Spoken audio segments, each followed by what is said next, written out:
after what Trump took away from racist thugs. Secret Service on high alert. If the left was looking to legitimize their efforts to whip the masses into a frenzy, they're not there yet.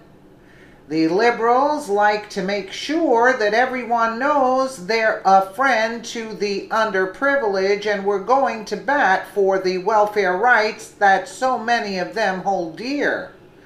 While the welfare program is one that a lot of people legitimately need because of some sort of extemporaneous circumstances, we can all agree that it's been exploited almost beyond what it can bear.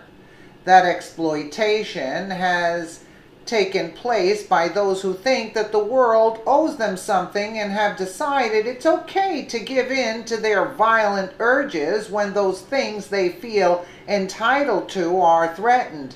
Via the Gateway Pundit, the USDA reported this week that 1.1 million people have dropped off the food stamp list since the beginning of the year. According to Breitbart, participation in the Supplemental Nutrition Assistance Program, SNAP, dropped to 41,496,255 in May of 2017. The most recent data available from the USDA from 42,691,363 in January of 2017 when Trump took office.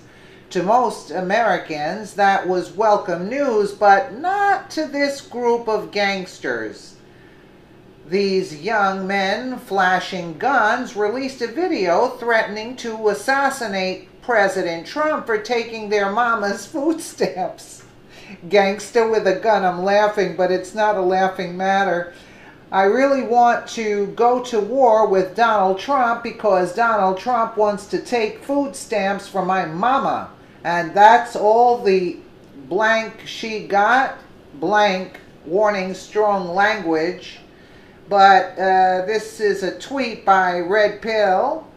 If you take my mama's food stamps, we're coming after you, Trump. I'm dying right now. Hashtag Black Lives Matter. Let's take a quick listen to this lovely video here.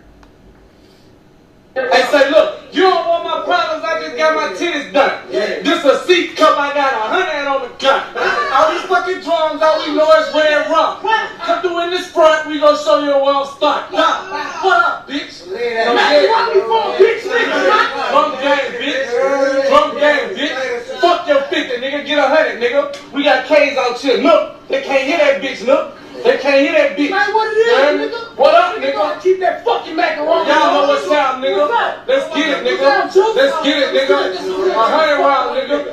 100 round, nigga. Let's get it, nigga. Bitch, let's go to war. Let's go to war, nigga.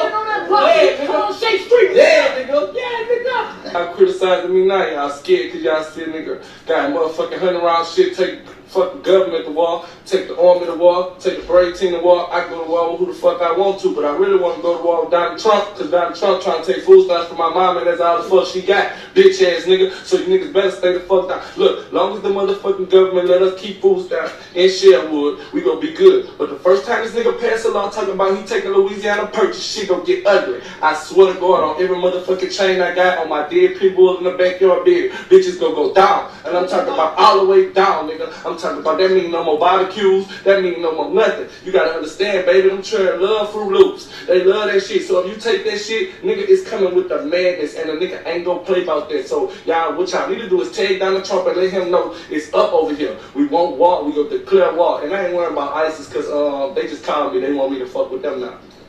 Yeah, we got the drums, bitch, and grenades, but I'm scared to throw them. Well, this is very lovely, right? I'm sure you all agree. This message started out disturbing and not so vaguely violent, but then the threats dissolved into no more barbecues and we love our Fruit Loops, and things just got a little bit weird up in here.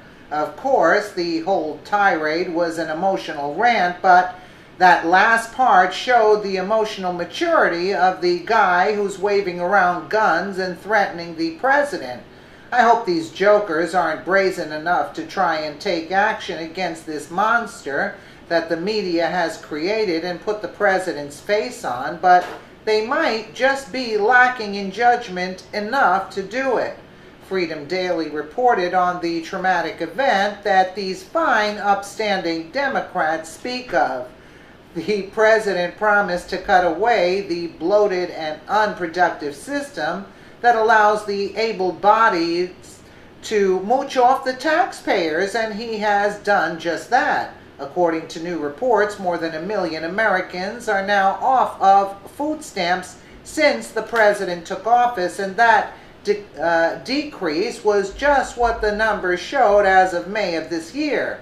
Via Dennis Michael Lynch, the latest U.S. Department of Agriculture USDA statistics on food stamp enrollment now show that since President Trump took office in January of 17, more than 1.1 million Americans don't have to take welfare in the form of food stamps anymore.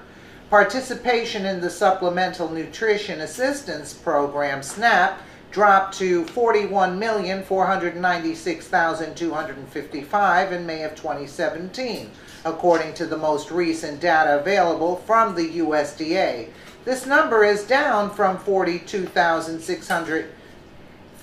million, 691,363 in January of 2017 when Trump took office. In just the first few months of Trump's presidency, SNAP enrollment decreased by 2.79%.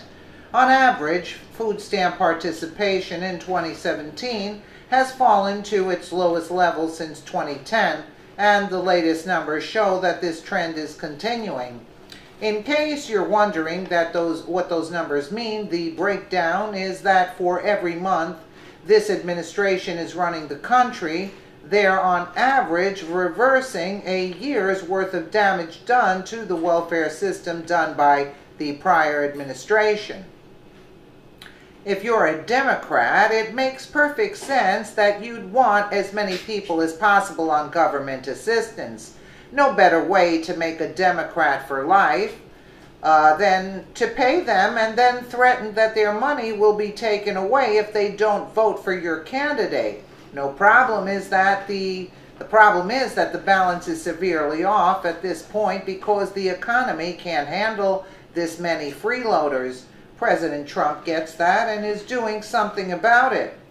I guess it's mission accomplished for the DNC. They've gotten so much of the population to believe that they'll never have to work again, that even a hint of raising the bar for welfare recipients, and they're actually brandishing illegal weapons, babbling about their Fruit Loops, and threatening to kill the leader of the free world. I like barbecue and Fruit Loops too, you know. How I get them? I work a job and buy them with money that I earned. And I don't have to go to a store that accepts EBT. I can go to any store I want. They all accept money. I get it if I had to depend on some unknown entity for money. I'd be stressed too, but the best way to deal with that stress is to circumvent it altogether by getting off the taxpayer's dime. Then the government will still take your money, but they'll be giving it to people like your mom, and you can complain about that for a while. But if you do that, you'll be a Republican and you won't think the president is so bad. Share if you think thugs like this should be locked up. Well, yeah, but they're so accustomed to it from the DNC has been pumping them. So in other words, yeah, but there are people that there is nothing for free. What is the government? The government is getting the taxation from the people who are contributing to society. And yes, we understand if people are in need because they can't work, yes, that's a different story. But he seemed like really healthy to me. He could have easily gotten a job instead of making all that noise and threatening and possibly getting a visit from the FBI. I mean, wouldn't it be easier that way to actually go out and do something productive? And also